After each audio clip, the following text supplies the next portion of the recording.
Good morning. Hello, everyone. My name is Tiffany Huckelman. Welcome.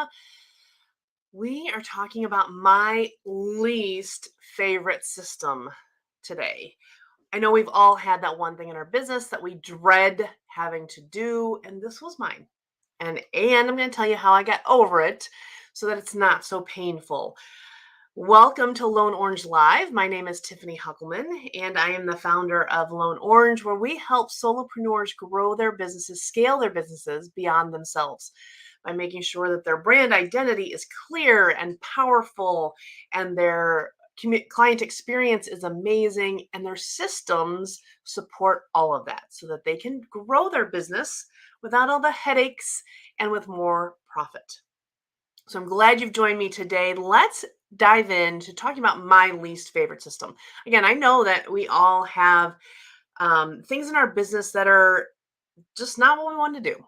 It's not our strength as solopreneurs. When we have to wear all the hats in our businesses, there's bound to be something that we're not good at, that we don't enjoy, that just takes so much time, just seems so tedious. What's yours? I would love to hear in the comments below, whether you're watching live or whether you're watching on replay.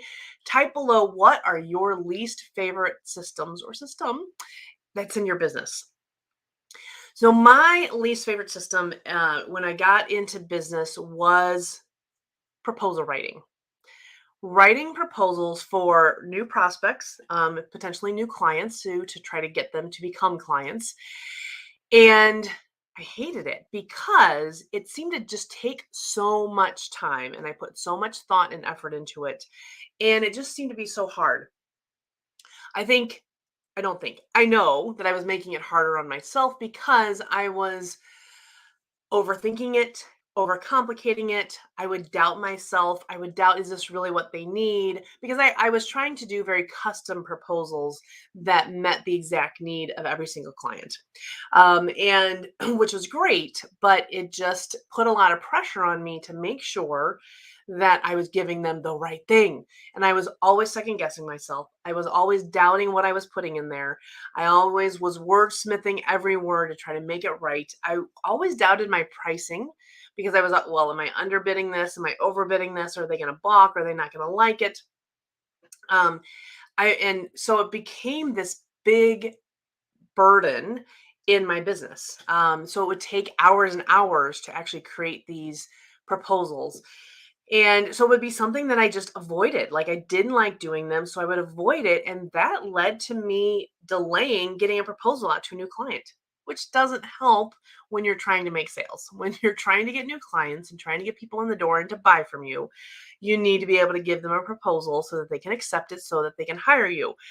And if I was, I'd have a conversation with someone and then kind of drag my feet in getting them the proposal. So it could be days or even weeks before I got the proposal, which was not the way I wanted my business to run. So I finally decided that it was time to tackle the beast, that I was gonna just have to dig in and figure out how to make this process less painful for me. So the very first thing, and maybe this will help you, and maybe you can use this specifically for your own proposal writing, or maybe you can figure out how to apply this thought process to the other systems that you don't like doing. So the very first thing that I did is I looked at a lot of the proposals I'd done and created a template document.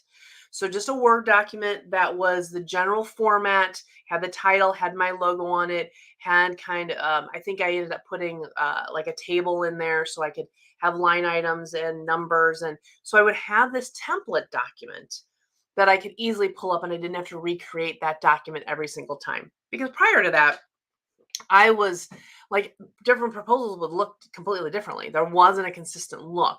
Sure, I always had my logo, but it was just kind of however I felt that day or however Word was behaving that day. So by creating a template, it gave me a consistent design and a consistent format to work within. So I kind of thought through what were the common features of each proposal. What were the things that I wanted it to present? How did I want it to look to reflect my brand? So that was the first thing. I created my template document. Then I created a price spreadsheet. This was a game changer for me.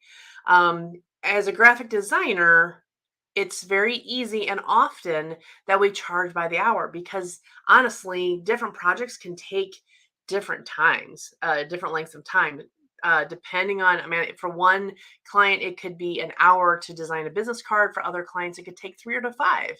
So it was really hard for me, at least in my head, to um, to come up with good, solid pricing, never quite knowing how the project was going to go. So I created a price spreadsheet. And what I did is I took the hours that I'd spent on different projects and just took the average. So, like I said, if a client, some clients would take an hour, some clients would take 3 hours for a business card. So I would average that to be about 2 hours. Then I calculated what, based on my hourly rate and based on having a profit margin, based on bringing other people in to do the work, paying other designers to do the work for me as a subcontractor, making sure that there was a profit margin, making sure that I was covering all my overhead, and so I had this spreadsheet where now I felt confident that these were not only reasonable prices for the client, but that they were going to still make me a profit. And that I'd still be able to keep my business open with the prices that I wasn't underbidding myself and I wasn't overbidding myself. They were reasonable average prices. And then I review those every couple of years so I can see where they need, if they need to be increased or changed. But having that pricing spreadsheet was huge. I even made a another spreadsheet that I would use for every single proposal to kind of calculate what I, for each of the line items, what that price was going to be if it needed to be something a little bit more custom. Those were game changers for me because it was no longer me just kind of going, this is the price based on my whims, but I was able to actually come up with a process and a formula that calculated my prices. That was huge. So first I had the template document, the Word document. Then I had the price spreadsheet that calculated my prices. Then I started a library, if you will, of commonly used text. So text that I would use frequently about a business card, about a website, about a logo, a lot of that description was the same.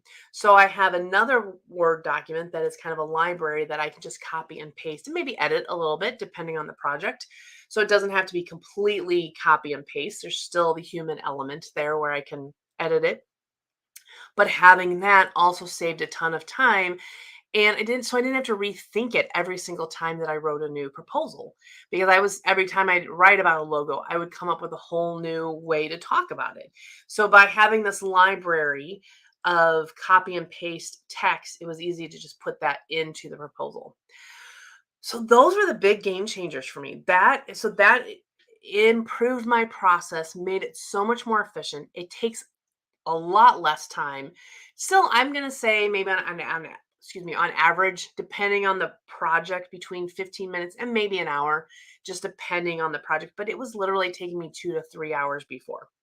So it's a lot less time consuming. It's a lot less mental burdensome. So when I talk to a new client and I need to put together the proposal, I can put it together a lot easier. I will admit, I do get a little stuck if there's something super custom, something I've never done. I usually do get a little bit stuck there, but now I know that I have the format and I can just stop and think, okay, so let's work through this process again. So it takes me a lot less time. It's a lot less painful, takes up a lot less brain power, and I become more efficient. And now I've been able to even kind of help delegate part of that. So the proposal writing itself is done, but now once the client says, okay, I've accepted, I can just pass that proposal on to my assistant to help my operations manager Laura to fill that into the contract, send the contract off. Now, why is that important? Because I also made sure that what was going to go into the contract lines up with what's in the proposal. So that way she can just copy and paste that. So that was a step that we ended up developing probably partway through as I was testing this system. So what is your, so that was my least favorite system. And so being able to work out this process and document this system and make it simpler for myself was life changing. Hallelujah. Like it was amazing. So I would love though to hear what your least favorite system is. What's your least favorite system? What is the thing that you least enjoy doing or that you delay or don't do because you just don't like it so much? I would love to hear that in your comments, and maybe we can find some easy ways to get that delegated or make it more efficient. There are definitely ways that we can become more efficient with these processes. Sometimes it's just designing a process. Sometimes it is delegating. Sometimes it's getting a software. There's a lot of different ways to get these things off our plate. The most important thing is that you, as a solopreneur, as the CEO, as the head of your organization, and where the buck stops, you have to recognize what your strengths are and where you should be spending your time, and where your strengths are not, and where you should be getting something off your plate. All right, my friends. I hope that's helpful to you. I would love to hear if you use any of this. Let me know how this is helpful to you. And I want to invite you, if you are looking to surround yourself with like-minded solopreneurs, other people who are in the same kind of boat that you're in, but who are rocking their businesses and who are rocking their world. I want to invite you to come join us in the Solo Collaborative community. I'll put the link there at the bottom of the screen. It's bit.ly/solo collaborative, capital S, capital C. We're a free Facebook group, but we are all solopreneurs gathering together, arm in arm, joining arms to build powerful businesses and impact our world. We have a networking meeting coming up in a couple of weeks called SCC Connect. We would love to have you join us for that. So come join us. If you aren't already in that group, make sure you come join us. I will put the link in the comments below as soon as I'm done broadcasting so that you can link directly there, or you can use that bit.ly, and I will see you in the Facebook group. All right, my friends, until next week, have a stellar week, and I will look forward to seeing you next week. Take care.